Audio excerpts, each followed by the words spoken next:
नमस्कार। आपने कोरोना काल तो है झेला है, सुना है और समझा है।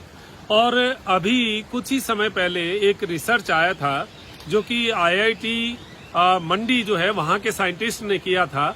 और उन लोगों ने एक ऐसा फूल जो कि पहाड़ों में बहुत होता है और जिसका यहाँ लोकल नाम की बात करें, आज मैं जो बात कर रहा हूँ वो हिमाचल से बात कर रहा हूँ। और हिमाचल में भी आज जो धर्मशाला का क्षेत्र है करेरी गांव में, यहाँ हमारे जो दोस्त हैं गौरव हिमालय, उनके द्वारा एक सेंटर जो है प्रकृति के नजदीक चलाया जाता है, उन्हीं के पास आया हुआ हूँ। तो आज जो बात मैं इसलिए कर रहा हूँ कि मैंने आते ही वही फूल देखा जिसके ऊपर रिसर्च हुआ कोरोना से संबंधित, और इसका जो नाम है वो बुरांस या लोकल भाषा में कहते हैं, और वैसे इसको रोडोडेंड्रोन जो है वो कहा जाता है।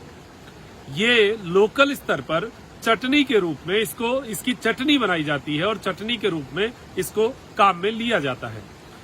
बहुत सारी जो इसके ऊपर रिसर्च हुई उनमें ये कहा गया कि ये जो है ये कोरोना के वायरस से लड़ने के लिए बहुत ही सक्षम पादप है, बहुत ही सक्षम फूल है। अब इसका होने का वैसे ये जो है उत्तराखंड, हिमाचल प्रदेश और कश्मीर पूरे क्षेत्र में पाया जाता है। बहुत सुंदर पेड़ है, पेड़ के ऊपर फूल बहुत सुंदर आते हैं और बहुत ही शानदार, मतलब ऐसा मानिए जैसे गुलाब का फूल होता है, दूर से तो इतनी सुंदर छटा होती है इस फूल की। और यहाँ नीचे भी आप देखें ये झड़के गिर गए, ये पानी में यहाँ मिल जाते हैं, ये पानी औषधि युक्त हो जाता है, इसीलिए इसको देवभूमि कहा जाता है।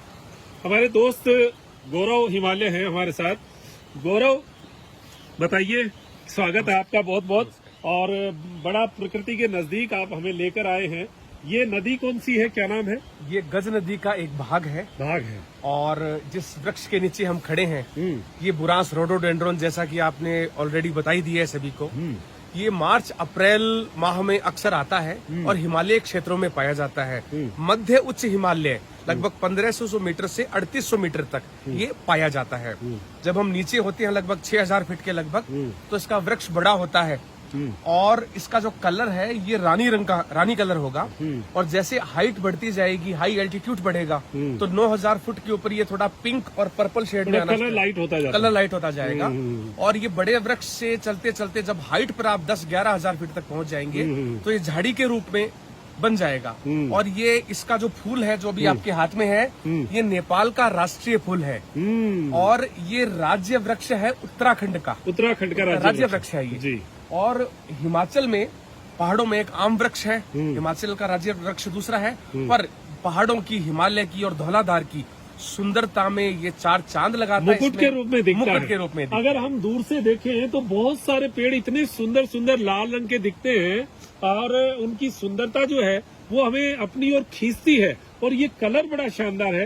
तो आप जैसे कह रहे हो ऊपर जाते हैं वैसे वैसे कलर लाइट होता जाता है। तो कहाँ तक मिल जाता है ये 11,000, 11,500, कई बार तो 12,000 फीट, 12,500 फीट तक भी मिल जाता है। अच्छा, आप तो गए हैं, जैसे एवरेस्ट आपने जो है वहाँ गए हैं, सबमिट किया है, कहाँ तक आपको ये फूल मिला है वहाँ? देखिए ये डिंगबोचे मोनेस्ट्री है, बेस कैंप से काफी पहले। तो डिंगबोचे मोनेस्ट्री से पहले जो जंगल है वहाँ ये मिला है मुझे ये वाला फूल। अच्छा, इसके बारे में लोकल लोग चटनी का तो हमें पता है यूज करते हैं। शरबत भी बनता है डॉक्टर साहब। अच्छा, इसका शरबत बहुत टेस्टी है, खट्टा मीठा शरबत होता है इसका मैंने टेस्ट किया, खट्टा सा टेस्ट आता है। और ये एक्सपोर्ट होता है शरबत इसका, इंडिया में बहुत कम मिल पाता है जी। और ये एक ऑर्गेनिक शरबत होता है सारा। और ये चटनी के रूप में ये सीजन है जब आप देख रहे हैं ये लाल फूल और नीचे पानी, आप देखिए कि ये मतलब क्या, ये कौन चित्रकार है। तो फागुन के महीने में बसंत ऋतु में ये जो बुरांस का फूल है ये अपनी अपूर्व सुंदरता को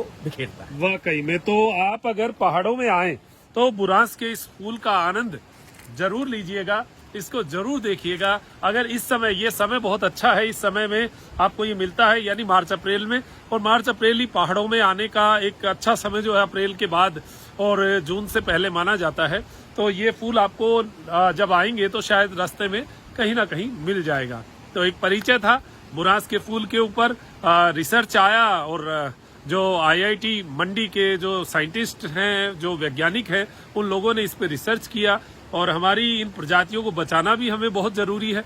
इनके बारे में जानकारी होना जरूरी है। हमारे जो बुजुर्ग हैं जो इनके बारे में जानते थे, मैं यहाँ पर करेरी गांव में कुछ लोगों से मैंने बात की तो पता चला कि वो बुजुर्ग चले गए जो इन पौधों से कुछ चीजें निकालकर तेल निकाला करते थे, चटनी बनाया करते थे, दवाई बनाया करते थे, वो सब अब धीरे धीरे गायब हो गए। अब मतलब भगवान के पास चले गए और उनके बच्चों के पास इसका कोई नॉलेज नहीं है। तो ये बड़ा हमारे लिए दुर्भाग्य है। आप थोड़ा ध्यान करें और जिनको भी थोड़ा बहुत नॉलेज है नोट करें, अपने लोगों को बताएं, आगे से आगे स्प्रेड करें और इन पौधों को बचाने का पूरा प्रयास करें।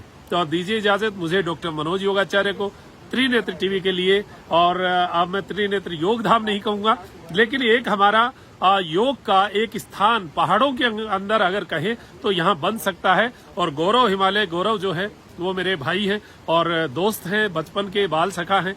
तो हम लोग बहुत कुछ प्रकृति के नजदीक करना चाहते हैं। तो दीजिए इजाजत, नमस्कार।